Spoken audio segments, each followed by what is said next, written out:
নমস্কার, হিন্দু ফোবিয়া চ্যানেলের আরেকটি ভিডিওতে আপনাদের সকলকে স্বাগত জানাই। বঙ্গের লোকসংস্কৃতি বৈচিত্র্যে ভরপুর। অনেক প্রাচীনকাল থেকে নানা বিবর্তনের মধ্য দিয়ে এই লোকসংস্কৃতির কোনো কোনো ধারা বর্তমান কাল পর্যন্ত এসে পৌঁছেছে। লক্ষ্য করলে দেখা যাবে প্রাচীন লোক ঐতিহ্যের অধিকাংশটাই বিভিন্ন লৌকিক দেবদেবীর সঙ্গে জড়িত। পশ্চিমবঙ্গের এক একটি প্রান্তে এক একজন লোক দেবতার প্রাধান্য। যেমন উত্তরবঙ্গে লোক দেবতার মধ্যে প্রাধান্য পান মাসান ঠাকুর। আরও বিশেষভাবে বললে রাজবংশী সম্প্রদায়ের মধ্যে এই দেবতার পূজার ব্যাপক চল রয়েছে। দেবতার চেয়েও বেশি মাসান ঠাকুর উপ বা অপদেবতা হিসেবেই বেশি পরিচিত।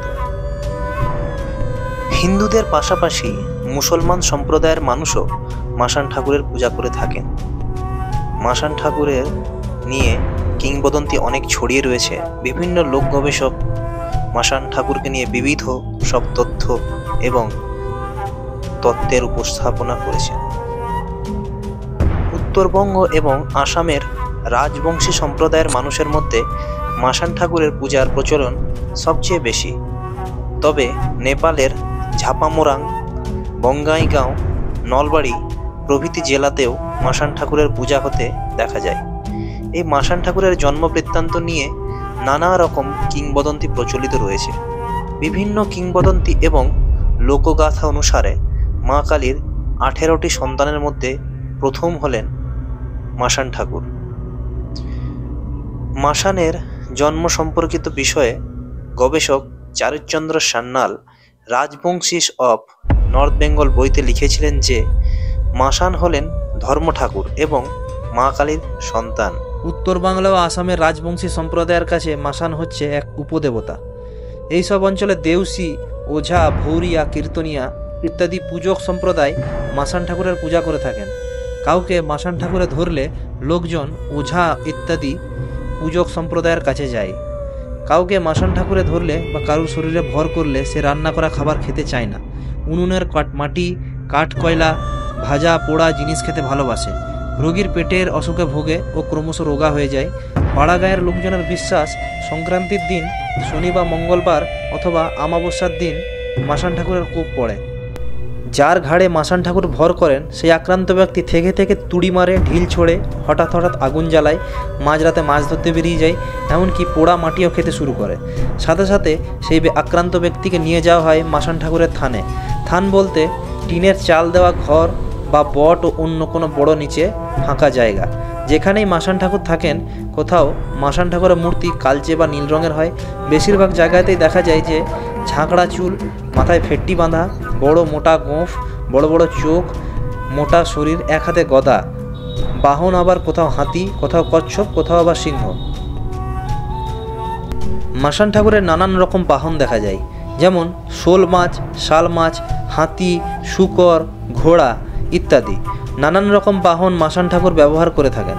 কোথাও মূর্তি বানিয়ে মাসান ঠাকুরের পূজা হয়ে থাকে, আবার কোথাও কোনো পাথরের খণ্ড বা মাটির ঢিবিকেও মাসান ঠাকুরের পট হিসেবে পূজা করা হয়ে থাকে। তবে যেভাবেই পূজা হয়ে থাকুক না কেন, মাসান ঠাকুরের পূজার জায়গায় একটা লাঠি বা বাঁশের মাথায় একটা লাল পতাকা বা নিশান লাগানো হয়ে থাকে। মাসান ঠাকুরের থানে বিভিন্ন ধর্ম ও জাতির লোক ভক্তি ও বিশ্বাসে পুজো দিতে আসেন।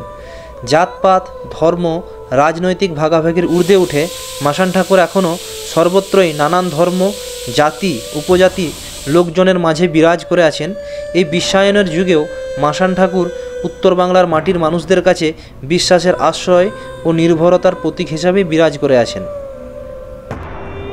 মাসান ঠাকুর বিভিন্ন রকমের হয়। বিশেষত 19 রকমের মাসান দেবতাকে দেখা যায়। তার মধ্যে 1 নম্বর হলো বাড়িকা মাসান। এই মাসানের আবাস বাড়ির পাশের বাগানে বা বাঁশঝাড়ে। কোনো দোষ পেলেই এরা শরীরে ভর করে। এরপরে পিছলা মাসানের কথা শোনা যায়। এই মাসান জলে থাকে। দুপুরে বা সন্ধ্যায় কাউকে একা পেলে ভয় দেখায়। পিছলা মাসানকে বিভিন্ন জায়গায় বিভিন্ন নামে ডাকা হয়, যেমন তিসিলা মাসান, কুচিয়ামারি মাসান, চাপিলা মাসান এবং গদাধর নদীর আশেপাশে গদাধর মাসান নামেও ডাকা হয়। এরপরে ঘটিয়া মাসান। এই মাসান নদী বা পুকুরের ঘাটে থাকে। পিছলা মাসানের মতো কাউকে একা পেলেই ভয় দেখায়। এরপর ছুঁচিয়া মাসানের কথা শুনতে পাওয়া যায়। এই মাসান মাঠে বাস করে। সন্ধ্যায় গভীর রাতে কাউকে একা পেলে তার শরীরে ভর করে। এরপরে আসি চালান মাসানের কথায়। রাস্তার ধারে কোনো বড় গাছের উপরে চালান মাসান থাকে।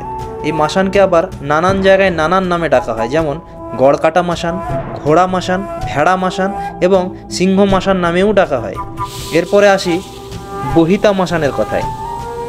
এরা খাল, বিল, নদী বা পুকুরের পরিত্যক্ত ভেলায় এরা থাকে। এরপর কালী মাসান। কালী মাসান শ্মশানে থাকে, সন্ধ্যায় বা রাতে একা পথচারীকেই ধরে নেয়। এরপর কুহুলিয়া মাসান। এরা গাছে থাকে। এরা আবার কোকিলের মতো করে ডাকতে পারে এবং পথচারীকে তার জন্য বিপদেও ফেলে। এরপর নাঙ্গা মাসান। উলঙ্গ বা নাঙ্গা হয়ে এই মাসান ঘুরে বেড়ায়। এই মাসান কাউকে ধরলে তার অবধারিত মৃত্যু হয়। এরপর বিশুয়া মাসান। বিশুয়া মাসান সব জায়গায় ঘুরে বেড়ায়। এই মাসান ধরলে সারা শরীরে ব্যথা অনুভূত হয়। এরপর অবুয়া মাসান। এই মাসান পহড়ি মাসান, অবুয়া মাসান, সুর মাসান, টসা মাসান ইত্যাদি নানা নামে পরিচিত। গর্ভবতী নারীকে এই মাসান ধরে। এই মাসান ধরলে সারা শরীরে ব্যথা অনুভূত হয়। এরপর জলুয়া মাসান। সীতায়ের চামটা গ্রামে অশোকাষ্টমী স্থান উপলক্ষে জলুয়া মাসানের পুজো ও মেলা বসে। জলুয়া মাসানের বাহন হলো শোল মাছ। এই মাছ ভল করলে লোকে নিশির ডাকের মতো মাছ ধরার সরঞ্জাম নিয়ে বেরিয়ে পড়ে। এরপর শুকনা মাসান। শুকনা মাসান হাওয়া মাসান নামেও পরিচিত। এই মাসান ধরলে পেটের অসুখ হয় ও শরীর শুকিয়ে যায়। এরপর ভুলা মাসান। সাধারণত ফাঁকা মাঠে ভুলা মাসান থাকে। এই মাসান একলা পথিককে পথ ভুলিয়ে নিয়ে গিয়ে মেরে ফেলে। এরপর ড্যামসা মাসান। ড্যামসা মাসান ভেজা জোপে থাকে। ড্যামসা মাসান টসা মাসান বা কালা মাসান নামেও পরিচিত। এই মাসান ধরলেই আক্রান্ত ব্যক্তির জ্বর হয় ও কানে কম শোনে। এরপর অঙ্গিয়া মাসান। অঙ্গিয়া মাসান বহুরূপী মাসান নামেও পরিচিত। এই মাসান ছলনা করে মানুষকে বিপদে ফেলে। এরপর এলিনা মাসান। এলিনা মাসান স্বপ্নে মানুষকে আক্রমণ করে। তারপরে আছে চান্দিয়া মাসান। চান্দিয়া মাসানকে নেড়ামুন্ডির মাসানও বলা হয়। কারুর শরীরে এই মাসান ভর করলে তার চুল উঠতে থাকে। এই মাসান দেখতে খুবই ভয়ঙ্কর হয়। এই মাসানের মাথা নেই, বুকে চোখ, হাতে গদা ও মৃত শিশু। এই মাসানের গায়ের রং গাঢ় নীল। এরপর শেষে পাওয়া যায় কলির মাসান, সবচেয়ে শক্তিশালী মাসান। এই মাসান ধরলে আর রক্ষে নেই। কিছু মাসান ঠাকুর আবার খালি কোচবিহার জেলাতেই দেখতে পাওয়া যায়, যেমন পোড়া মাসান, ভেড়া মাসান, টসা মাসান, ঘুনরা মাসান, সুর মাসান, গড়কাটা মাসান, খেতাওরা মাসান। এইসব মাসানকে বিশেষত এইসব জেলাগুলিতেই দেখতে পাওয়া যায়। তো এই ছিল মাসান ঠাকুরের ঘটনা। আপনার যদি এই ভিডিওটি ভালো লেগে থাকে তাহলে আমার চ্যানেলটিকে লাইক, শেয়ার ও সাবস্ক্রাইব করতে ভুলবেন না।